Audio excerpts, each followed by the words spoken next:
powers that be, a.k.a. Adam Silver. Max, your reaction to Mark Cuban's comments? I like the fact that he gets it, that it's entertainment, but it's also meritocratic, and that really, I hate the whole, you're disrespecting the game. What does that mean most of the time?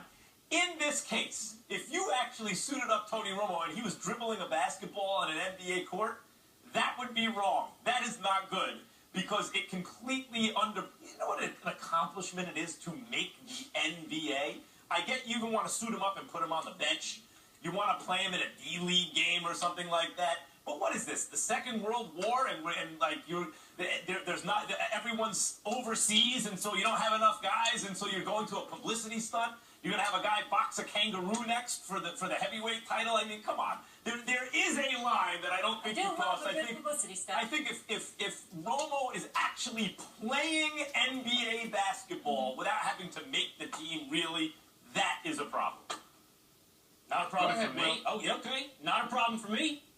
In fact, I don't think it's a problem to any fun-loving human being. You are, despite what you don't want to be, Max, that grouchy old, this isn't the way things are supposed to be. The Mavericks have deprived, if they had played Tony Romo, no player of a seat on that team. By the way, I think the Mavericks lead the NBA this year in call-ups from the D-League, so they've done their part on filling out that bench this year with guys who can barely make an NBA roster. This was about fun. This was about entertainment. And it would have been all the more entertaining to see the previous quarterback of the Dallas Cowboys on the floor for the Dallas Mavericks. If you want to talk about a farce, if you want to talk about things that are undermining the game, talk about the meaningless of NBA games. Talk about teams trying to lose, including, by the way, the Dallas Mavericks, trying to lose to increase their lotto odds. That undermines the integrity of the game. That makes it a farce. Not suiting up Tony Romo so everybody can clap and have a good time. Oh, I don't mind that. I just mean if you actually, Mark Cuban wanted him to play basketball. That too. You have to be good enough to play in the NBA to play in the NBA. I think that should be pretty straightforward, Stephen A. Here's the deal, y'all. I sit on this show every morning, and obviously most of the time I'm cracking jokes, having a good time about Tony Romo and the pathetic fan base that is the Dallas Cowboys. I know the Dallas Cowboys can play. I know that they're a legit championship contender. I give them whatever respect where it's due. But I'm a New Yorker, and I hate the Dallas Cowboys because I hate on them. But it's all in fun. Let me switch it a little bit and get a little bit serious about this. When I think about this Tony Romo situation, I'm not casting any aspersions on Mark Cuban, who I think is a great owner, Rick Carlisle, who I've known for almost 20 years and I happen to believe is a phenomenal coach, and he's a champion. And I certainly don't have a problem, Will Kane, especially I'm going to direct this towards you because I know what the cowboy-loving, Tony Romo-loving dude that you are. I'm not going to cast any aspersions on Tony Romo in terms of him being 78 and 49 as a starter, him being pretty damn good, completing 65% of his passes over his career, etc., etc. But what I'm going to tell you is this. The kind of treatment that he received is usually reserved for champions. Yeah, you could call it fun, you could call all of those things, but the man won 2 playoff games in his entire career. And I brought up the other day how we got a guy that's employed by this network that used to be at Fox, that went to the NFC Championship game 5 times, that went to a Super Bowl once, that has a 91-49-1 record. And he's just Donovan McNabb. Yo, what's up, Donovan? How you doing? It's no big deal there. But we watched this celebration. And who's good on TV, by the way, Stephen A. Donovan also has a big personality. He's good on TV. He didn't play for the Cowboys. I got you, but I'm trying to get to a bigger point. And I challenge anyone to challenge me on this. I ask a simple question. Do you know of any black athlete that won just 2 playoff games, didn't have any kind of postseason success whatsoever, that gets celebrated like this?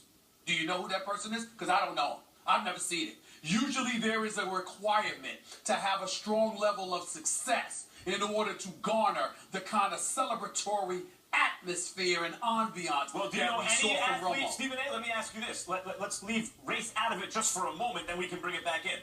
I can't think of any other athlete that's been treated this way. Fair enough. And this guy happens not to be a black athlete, and so then we can make that point. But I also can't think of another white athlete, maybe it exists off the top of my head, I can't think of one, who is feted to this extent, considering they really did have very modest success. Hold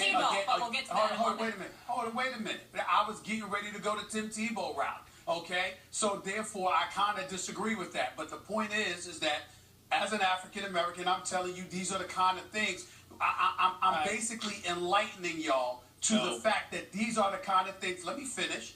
I'm enlightening you about the fact that these are the kind of things away from the white community, that when folks in the black community huddle amongst ourselves and talk about things and talk about discrepancies, it's the kind of stuff that irks us, because we know that those are the kind of things that are not reserved for us. Sports is supposed to be the closest thing to a meritocracy.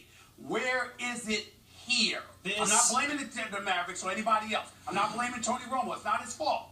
But it's a reality. No, you want to talk about a farce.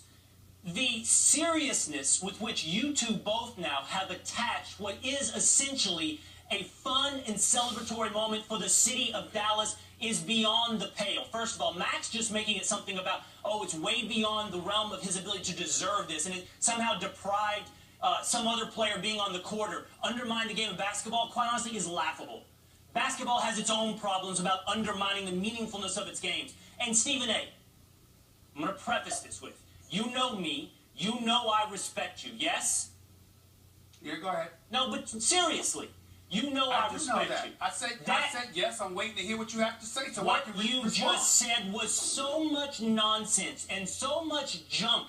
To make this racial is so far beyond the pale that it makes real racial issues hard to pay attention to. It detracts. Hold on, Stephen A. It detracts. And I'm going to explain to you why. We can find other athletes who have been celebrated by the city in which they played. Some of them didn't win championships. I'm sure that Dan Fouts' relationship with the city of San Diego is pretty deep. And matter of fact, if you need a black athlete who didn't win a championship and has a deep and lasting relationship with the city, I'll stay in the same city and give you Tony Gwynn's relationship with the city of San Diego. The point of this Romo thing was about his relationship with the city of Dallas. Now, Romo showed the one thing that fans need as much as championships. The one thing, Stephen A., loyalty. He gave interviews years ago that said, I would not like to go to another city and win a Super Bowl and then not have it happen here in Dallas. And when he retired this week, he said, I don't want to play for Houston. I want to end as a Dallas Cowboy. As fans, and by the way, this is what sports is. It's fans in cities rooting for their local teams. As fans, that's the highest honor you can get. I need you to hurry up so I can respond. Well, I'm giving you the real reason this happened. You're telling me about I need to respond. I need to respond to it. You don't get to just chirp and talk about what we're supposed to feel, and I don't get a chance to respond. What the hell do you think this is? Let me be very, very clear. You're not black. Don't think for 1 second you get to tell me how to feel. That's number one. Number two, when you tell, I specifically said, I'm not pointing the finger at the Dallas Mavericks. I'm not pointing the finger at Tony Romo. I said to you, outside of the white community, when black folks sit amongst ourselves and we talk about discrepancies and things that are accorded to one sort of segment of the populace, but not others, it resonates with us. You are in no position to question that. I let you speak. Did I let you speak? Did I not let you speak? Hold on. Did I not let y'all speak? Did I not? I thought I said. No, just a little. I didn't. Max, first of all, you interrupted me when I was making my original point. Then Will comes in, he makes his point, and I step back. Okay. I actually think, Stephen A., that you bring up a valid point. You're bringing up valid feelings. Partly, first of all, Tony Gwynn had 3,000 hits. Don't compare Tony Romo, the football player, to Tony Gwynn, the baseball player. That's where I was going. Right, okay. He's the Hall of Fame. Hold on. First, to your point about me saying, I'm not saying it's taking a spot away from anyone else. I'm saying this is the Harlem Globetrotters. You know, this is not just entertainment. It's also competition. So it's important that someone earns their spot on an NBA roster. Not that it's the end of the world, but it's not serious enough. It doesn't respect the sport enough for me, and I'm not someone who usually subscribes to that sort of thing. But Stephen A., to your point, the racial point, it does remind me a little bit, though I think there's validity to what you're saying. It reminds me a little bit of when we were talking about the process in Philly, and you said that a black GM would not be able to get away with what Sam Hinkie did, tanking season after season to build their resources through the draft or whatever else. And my point there would be, not that therefore Sam Hinkie shouldn't do it, but that the standards should be changed so that anyone could do it. And that if a black GM would not have the leeway to do that, then that's a problem. But it shouldn't mean that a white GM should therefore give up a good strategy simply because he's enjoying white privilege or whatever you want to say. Similarly with Tony Romo, if, as I agree largely with the sentiment that, Will, that you're expressing, that he was loyal to Dallas, that he was an important sports figure there, and they are thus honoring him, and even if it's true that they wouldn't so honor him were he a black man, and I'm not saying it was true, but let's just assume for the sake of argument it was, the issue would be to change that, not to not honor him because he's not black. So I think there is that. In addition to which, I don't think he should be playing NBA basketball. He's not an NBA basketball player. Stephen A. Y'all finish? I'm not finished, but I want to make sure you have the floor. My point to y'all is very, very simple. I did not point the finger at the Mavs again. I'm not pointing the finger at Romo. I am simply saying when we think about sports, we think about a meritocracy. Tony Romo is no Hall of Famer. Tony Romo is no winner. Tony Romo, I'm not calling him a loser, but he's no champion. What I saw last night is celebratory as Will Kane wants to make it. That's fair. That's fine. I'm simply saying, shove the Dallas Mavericks aside. They did nothing wrong. Shove Tony Romo aside. He did nothing wrong. These kind of things are not celebrated for, or it doesn't take place for an individual with his resume. It does not happen for us. I am telling you, as I was sitting there and watching it, by the way, with some of my boys, those were the kind of things that were resonating with us. That's a fact. And when you bring up Tony Gwynn, you're talking about one of the greatest hitters in NFL in MLB history, who is obviously a Hall of Famer. Tony Romo does not have those kind of credentials. A matter of fact, you usually have to have those kind of credentials. Now, I know Michael Vick is beloved in ATL, but nothing like that. We understand certain things that are going on here. I'm not blaming Romo or the Mavs. I'm simply saying those are the kind of things that happen. And for you, Will, to look at me and to tell me that me or anybody from my community is I forget the words that you use, but you essentially dismissed what we felt because it's a celebration or whatever the case. I just think it's flat out wrong, and I don't think you're in any position to tell us how to feel. Listen, let me be very clear. I don't think I'm black. I think I'm just Will Kane. That's it. And my job, both as a person and someone who speaks on TV, is to try to find the right answer, the truth. Now listen. Doesn't that apply to us too? Hold on. I want you to hear this. I'm not denying what you feel. You're right.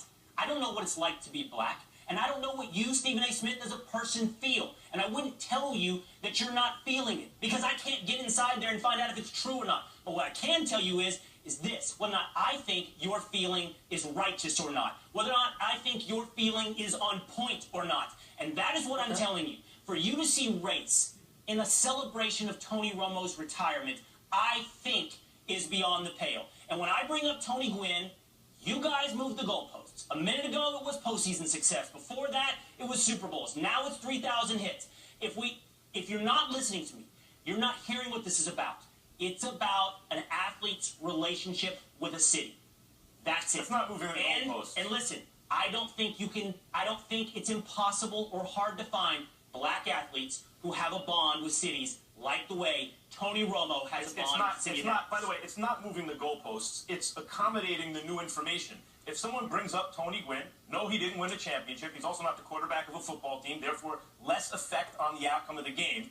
But in addition, he has greater legendary status than Tony Romo. Hall of Famer, 3,000 hits, etc., etc. Tony Romo is not the equivalent of Tony Gwynn. There was another topic we were going to get to. Stephen A., do you want to stay on this or you want to move on? No. We can move on, but my only closing comment to Will Kane about this is this. If it were more of a meritocracy, if the world was as fair as I have no doubt Will Kane wants it to be, then the Stephen A. Smiths of the world and others wouldn't feel the need to point out the discrepancies. The discrepancies are necessarily to point out because it happens, and no one will bring it up until people like me and a few others bring it up. That's the problem. If everybody was as fair-minded as you strive to be every day, Will, you'd have a stronger case. But you don't because most people ain't like you. No chill on Wednesday. Let's keep it going. So somebody call what happened.